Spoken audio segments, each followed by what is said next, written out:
Inihahandog ng GMA Entertainment Group ang isang kakaiba, nakakaaliw, ikaw ay biyaya na mailikha. Halos lahat ng mga bata dito sa kalye, kalaro namin. Ikaw lang yata yung hindi. Saka hindi ka rin yata pumapasok sa eskwela. Ano ba mga pakailam nyo? Kayo nga ito mga pumapasok sa eskwelahan, pero wala pa rin kayong mga alam. Sino to? Nakaka-excite at kaabang-abang na kwento ng dalawang magkapatid. Di ba pinaliwanag ko naman sa inyong dalawa kung bakit hindi kayo pwede makita ng mga tao? Kasi may mga ibang tao na hindi maiintindihan bakit kayo ganyan. At yung ibang mga taong yon, takot sa mga bagay na hindi nila naiintindihan. Kaya para sa proteksyon ninyo, mas mabuti kung hindi alam ng mga taong tungkol sa inyo. Ayan, okay ka lang dyan? Kara, may iba bang paraan? Medyo, na dito eh. Pikit ka lang. Ito, pwede naming sabihin first on Philippine TV. Ito ang kwento ni Cara Mia. Starring Barbie Forteza as Cara. Ako si Cara. Akin ang mukha sa harap at ang katawan naming dalawa ni Mia. Espesyal daw kami ng kapatid kong si Mia. Isang malaking palaisipan kung paano at bakit kami naging ganito.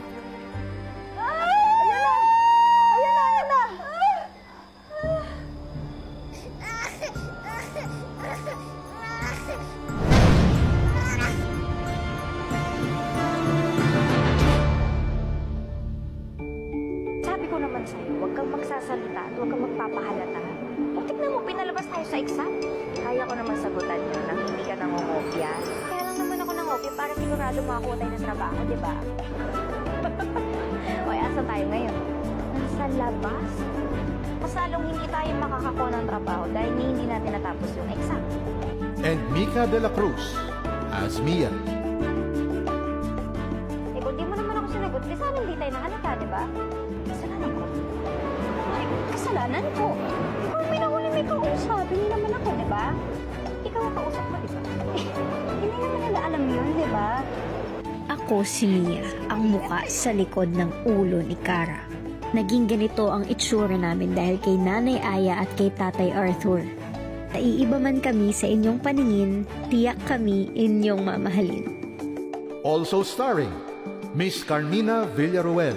Ay nako, Yaya, kailangan ko kasi ng break. Kasi na-burnout na ako sa pag-aaral. Hindi mo pa ba natapos yung kurso mong medicine? Kasi nga, Yaya, diba ayoko naman talaga mag-doktor. Sino man lang naman ang may gusto mo. And Mr. John Estrada. To, sigurado lang ako na sana yung babae gusto kong makasama habang buhay. Bakit patatagalin ko pa? Si Aya ang Manilenyang na in love sa simpleng Ilonggo na si Arthur. Grabe. Ikaw, bakit mo ako pinakitripan, ha? Bakit mo ako sinusutsutan? Anong ginahambal mo? Uy! Uy! Sandali! Huwag ka lalapit! Sinabi sa akin yan! Huwag ka lalapit! Aya? Ano ba nagagawa mo? Gulpin niya lang ako ginampak sa kahoy! Yung lalaking yan! Meron niyang masamang binabalak sa akin! Si Arthur yan, kapitbahay ko. Dinalan ko na ng pagkain si Nay Dominga na niluto ko. Sa sandaling panahon na sila ay nagkakilala sa Bacolod, nagkainisan nung una. Pero nagkailaban din at nagpakasal at bumuo ng isang masayang pamilya.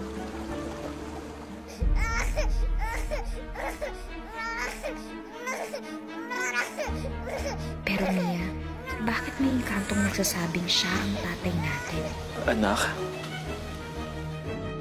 Si Mike Tan ay si Iswan, ang engkantong humanga sa ganda ni Aya nung makita niya ito sa Bacolod.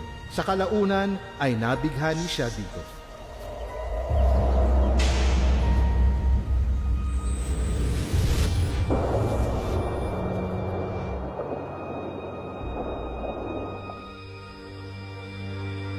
Ang ganda-ganda mo, Aya.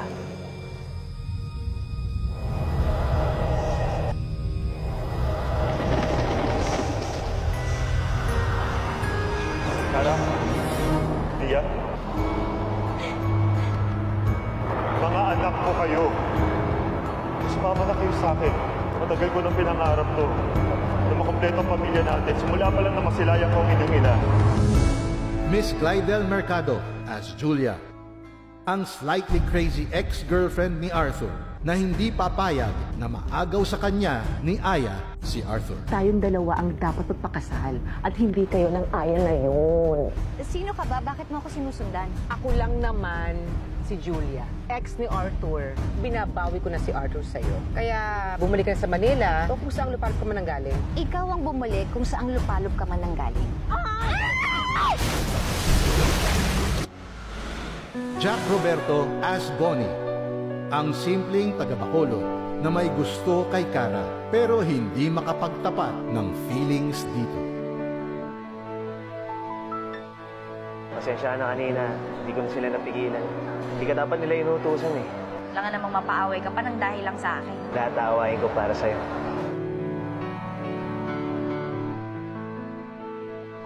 Paul Salas as Chino, ang chick boy na pinsan ni Bonnie na collect and select ang moto sa buhay. Nabangga ka ba? Nabangga ka ba? Tinan mo, safe ka nga, oh. Pero tingnan mo yung kotse ko, sirang-sira. Lizelle Lopez as Ellie, ang spoiled na anak ni Arthur at Julia. Ay! Ay! Tignan mo ginawa mo sa damit ko. You ruined my designer outfit. And also my shoes. Kasama rin sina Arthur Solinac as Lex, kapatid ni Arthur na kasama nitong lumaki sa Bacolod, handang ipaglaban ang mga mahal sa buhay. Normal ang pamangkin ko. Nagay ka mo pati sa mga chismis. April Gustilo as Betty, ang best friend ni Julia na suportahan taka lagi ang linya. Puti lang siya. Maganda naman ah. Siyempre, mas maganda ka. Maganda yung legs, brown eyes. Tsaka mas maayos naman yung ayos mo sa kanya, no? Althea Ablan as Star, ang younger sister ni Cara Mia na happy sa pagkakaroon ng dalawang ate. Ang ganda! Bagay talaga sa nakatago, Ate Mia. Alam mo, may tawag dyan. Alam mo ano? Back beauty. Karenina Haniel as LJ, ang best friend ni Cara but not so best friend ni Mia. May kwento kasi ni Cara na matalik ka niya kaibigan. Ako si Lerma. FF niya. Friends forever! Itinatampok sina Miss Alicia Alonso as Asuncion, ang nanay ni Aya at lola ni Cara Mia, na ang tingin sa mga ito ay malas. Kahit kailan talaga mga visit kayo sa buhay ko. Wala na kayong ginawang tama. Puro perwisyo pa kayo. Tama na po!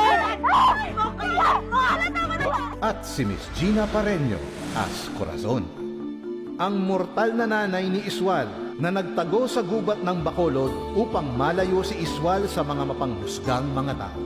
Walang mabuting maidudulot yung pagpapakita mo sa mga tao. Ayoko mapahama ka rin. Ikaw na lang ang natitirang pamilya ko. Samahan niyo kaming i-enjoy ang ganda ng buhay. Hayaan niyong buksan namin ang inyong mga mata sa bagay na kakaiba. Ihanda niyo rin ang inyong puso at isipan sa mga bagay na mahirap paniwalaan, pero nangyayari. Anak. Halimaw ang anak niyo. Sasabi niyo. Halimaw ang anak niyo.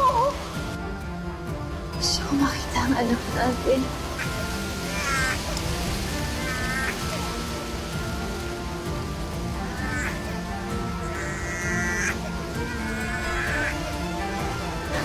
Ano nangyari sa anak natin?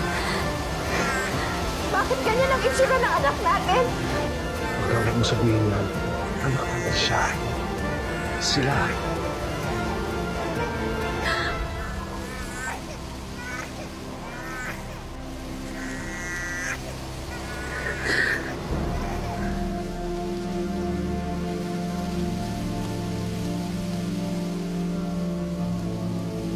Tumigil sila sa mag-iyak. Naramdaman na nila na hawak sa naman natin. Hindi ko alam kung anong dahilan kung bakit kasi yung itsura nila. Pero hindi sila halimaw. Hindi sila halimaw. Ako na humingi ng pasensya sa mga bata. Mga bata! Hindi na bata yung mga yan, pero hanggang ngayon pabigat pa rin dito. Bakit ba hindi sila maghanap ng trabaho tulad ng mga normal na tao? Palibhasa yung mga anak mo. Halimaw! Naiiba man kami sa inyong paningin, tsak kami inyong mamahalin. Barbie Fortesa and Mika de la Cruz. Cara Mia.